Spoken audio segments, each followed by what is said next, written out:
ফের বাংলা বলায় এক পরিযায়ী শ্রমিককে মারধর ছিনতাইয়ের অভিযোগ। মহারাষ্ট্রে মারধর করে টাকা কেড়ে নেওয়ার অভিযোগ করেছেন পাণ্ডবেশ্বরের ৩ জন শ্রমিক। নভেম্বরে যারা মহারাষ্ট্রে কাজে গিয়েছিলেন, আক্রান্ত শ্রমিকদের সঙ্গে দেখা করেন পাণ্ডবেশ্বরের তৃণমূল বিধায়ক নরেন্দ্রনাথ চক্রবর্তী।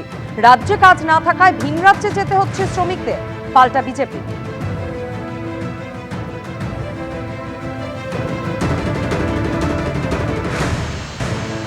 ফের একবার উত্তপ্ত ভাঙড়। এবার আরাবুল ইসলামের ছেলের গাড়িতে হামলার অভিযোগ। আরাবুল ইসলাম বনাম শওকত মোল্লার দ্বন্দ্বে ধুমধুমার পরিস্থিতি ফের একবার ভাঙড়ে।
বিধানসভা ভোটের আগে ফের একবার উত্তপ্ত ভাঙড়। এবার আরাবুল ইসলামের ছেলের গাড়িতে হামলার অভিযোগ, আর সেই অভিযোগকে কেন্দ্র করে আরাবুল ইসলাম বনাম শওকত মোল্লার দ্বন্দ্ব ফের একবার প্রকাশ্যে এসেছে।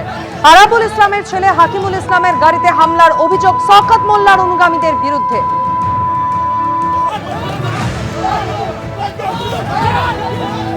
কিন্তু ঠিক কি কারণে পরিস্থিতি এতটা উত্তপ্ত হয়ে উঠল? তৃণমূলেরই দুই নেতা, তাদের দুজনের অনুগামীদের মধ্যে এই পর্যায়ে হামলা, দীর্ঘক্ষণ বচসা, হাতাহাতিতে পৌঁছলো।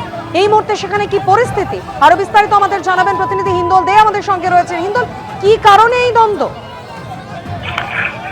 একেবারেই দেখো, ভাঙড়েই রয়েছে সেই চিত্র, কিন্তু আজকে সকালের চিত্র কিন্তু সেটা স্পষ্ট করলো। এবং গতকালই তুমি দেখেছো যে আইএসএফের সঙ্গে তৃণমূলের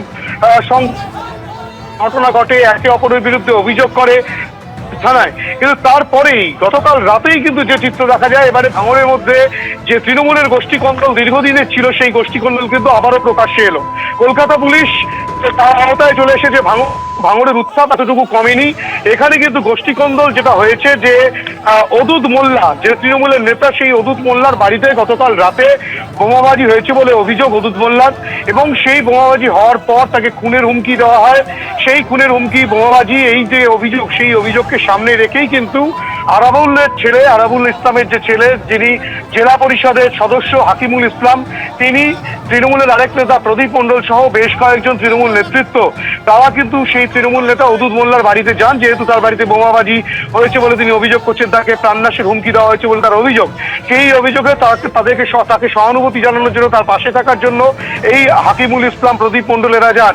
এবং তারা যখন যান, তখন যেটা অভিযোগ উঠে আসছে যে শওকত মোল্লা অনুগামী, ক্যানিং পূর্বের তৃণমূল বিধায়ক, যিনি ভাঙড়ের পর্যবেক্ষকও, সেই শওকত মোল্লার অনুগামী, তারা কিন্তু রীতিমতো হাকিমুল ইসলামের ওপরে এবং প্রদীপ মণ্ডল তাদের উপরে চড়া হয়। হাকিমুল ইসলামের গাড়িতে ভাঙচুর করা হয়, তেমনটা অভিযোগ করা হচ্ছে।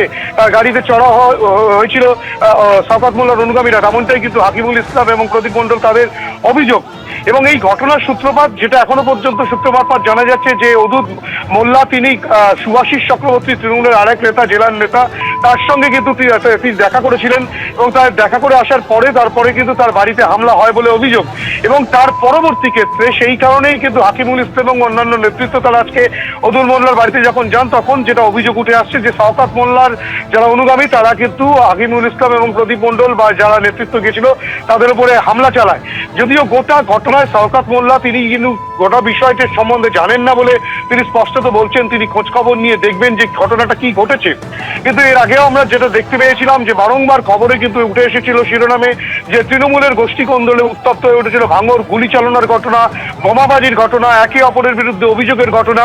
সেই ঘটনাকে কেন্দ্র করে কিন্তু উত্তপ্ত হয়ে উঠেছিল ভাঙর। আবারও 2026-এর বিধানসভা নির্বাচনের আগে বছর শুরুতেই কিন্তু তৃণমূলের গোষ্ঠী কোন্দল আবার প্রকাশ্যে এলো। কলকাতা পুলিশের আওতাধীন ভাঙর হওয়া সত্ত্বেও ভাঙরের উত্তাপ যে এতটুকু কমেনি সেই বিষয়টা স্পষ্ট, কেননা পুলিশের সামনেই, উত্তর কাশীপুর থানার পুলিশের সামনেই কিন্তু গোটা গন্ডগোলটা হয়। যদি উত্তর কাশীপুর থানার পুলিশ সেই সময় হাকিমুল ইসলাম এবং অন্যান্য নেতৃত্বকে কোনো ক্রমে সেখান থেকে বার করতে পারেন, যদিও শওকত মোল্লা অনুগামীরা কিন্তু পাল্টা অভিযোগ করছেন হাকিমুল ইসলাম, প্রদীপ মণ্ডল এদের বিরুদ্ধে। তারাই উত্তেজনা একদমই, দুই ছড়িয়েছে। গোষ্ঠী একে অপরের বিরুদ্ধে অভিযোগ করছে। হিন্দল, তুমি আমাদের সঙ্গে থাকো। ভাঙড়ের যে ছবি আপনারা দেখতে পাচ্ছেন, দুটো রাজনৈতিক দলের মধ্যে হাতাহাতি মারামারি কিন্তু নয়, একটাই রাজনৈতিক দল তৃণমূল কংগ্রেস, তারই দুই গোষ্ঠীর মধ্যে এমন হাতাহাতি মারামারির পর্যায়ে পৌঁছলো। আরাবুল ইসলামের ছেলে হাকিমুল ইসলামের গাড়িতে হামলার অভিযোগকে কেন্দ্র করে তুমুল উত্তেজনার সৃষ্টি হয়। হাকিমুল ইসলাম তিনি কি জানিয়েছেন শোনাবো।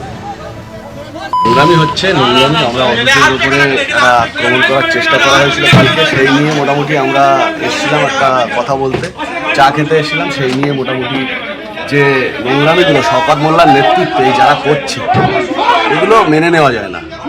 মানে কি জন্য এসে আসা হয়েছিল এখানে আমি বাড়িতে কর্মাধ্যক্ষর বাড়িতে চা খেতে এসেছিলাম, গল্প করতে এসেছিলাম, কথা বলতে এসেছিলাম। সেই নিয়ে এখানে চক্রান্ত করে শওকত মোল্লার নেতৃত্বে যে মানে এখানকার কিছু ছেলেপিলেরা দুর্ব্যবহার করছে, আমরা এর তীব্র প্রতিবাদ জানাচ্ছি। গল্পে জানাবো আমরা। এবিপি আনন্দ, এগিয়ে থাকে, এগিয়ে রাখে।